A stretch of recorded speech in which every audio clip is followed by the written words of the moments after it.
Welcome back to Almost Live here at Streaming Media West 2015. With me I've got Will Law from Akamai. Now Will, you were on a panel earlier today. What did you talk about?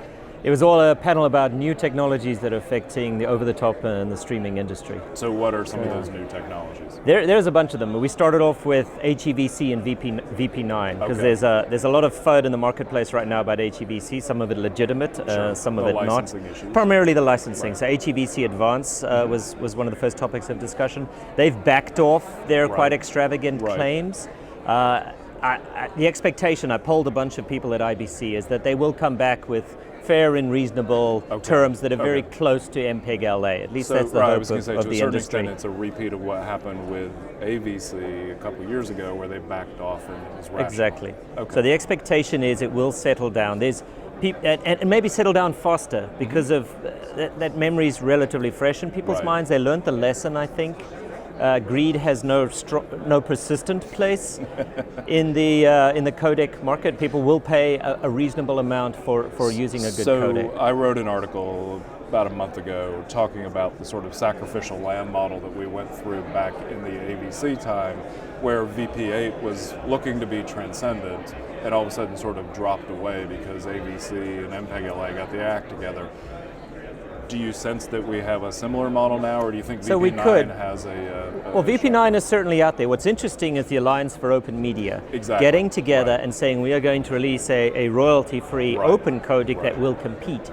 And there's a large body of the community who think that will be a forcing function, very similar to VC1, to get the HEVC licensing terms to be reasonable. That was the argument I made in the article as well. So besides VP9 and HEVC, what else did you talk about on new technologies? So we spoke about MPEG Dash coming out. It's not exactly new. As we were discussing, it's been ratified 3.5 years ago. And we're now, though, seeing a significant amount of adoption, aren't we? But now we're seeing real companies using it. YouTube has obviously, last year I think, converted the majority of their delivery over to that. AT&T Uverse were on the panel. They've switched over to Dash. Netflix doesn't use a standard manifest, but its segments are formatted. And certainly within the Akamai side, we're seeing a lot more interest now. And Dash is a standard, so it's being referenced by other standards bodies. And the OTT industry is getting out of this webcasting model and getting into real IP delivery. So the broadcasters, ATSC 3.0, we're working in the Dash IF with them to make a Dash standard for them. So Dash is part of that. HBBTV is being adopted by ATSC 3. It's already deployed in Europe. It is the default, the only accepted packaging format for that. And also in the telecom industry and cellular communications, LTE broadcast or eMBMS also mandates Dash. So because it was an ISO standard from the beginning, it's much easier for other forum and consortia to reference it, and thus it becomes quite pervasive. And as we heard this morning, from Corey from Microsoft, the Xbox One, of course, has it, and Windows 10 has it. So both on the PC, the set-top box, and the traditional. And Windows 10 supports VOD manifests natively in a Type 1 implementation in the browser. So you can just hand your video element an MPD, and it will play it and adapt and do everything that an M308 will do under iOS, for example. And given the fact that you've been heavily involved with sort of Dash advancement in the last 3.5 years since ratification, is it fairly satisfying for you to start seeing this adoption?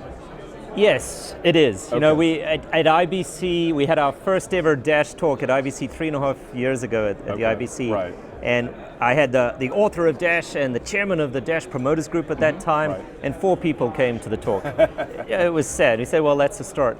This year, we had we had the first technical session devoted to MPEG Dash at the broadcasters. We had a business session with 10 speakers, and we had 400 people come to the promotional party, and it was the top floor of the Heineken. So I'm using a social situation to describe Dash. I remember people the saying technology they were and the going deployment to the Heineken, and I wasn't sure why they were going, but now I know. It was a great event, and there's a good energy about it, and there's a consistency of purpose. So Dash is not the be-all and the end-all. It has issues like any other format, but the fact that it's a format we can just agree on. A common language. Like English is now the de facto format at conferences, even in Europe. We agree to speak English, not the best language in the world, not the easiest, but it just makes communication easier. And what other new technology did you talk about as we were? We spoke about HDR and the rise of that.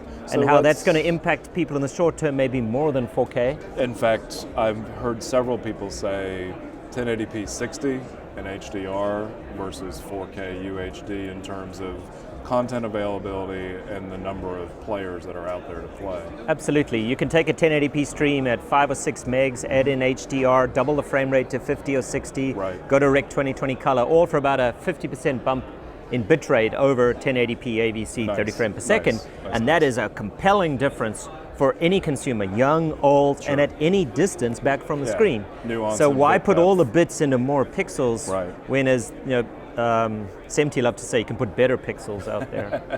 Well, they're still in love with NTSC, which wasn't that bad of a standard. How many decades was it in Force 4? No, I mean, it persisted. Very, very good. And done well, it looked pristine. Yeah. It really did.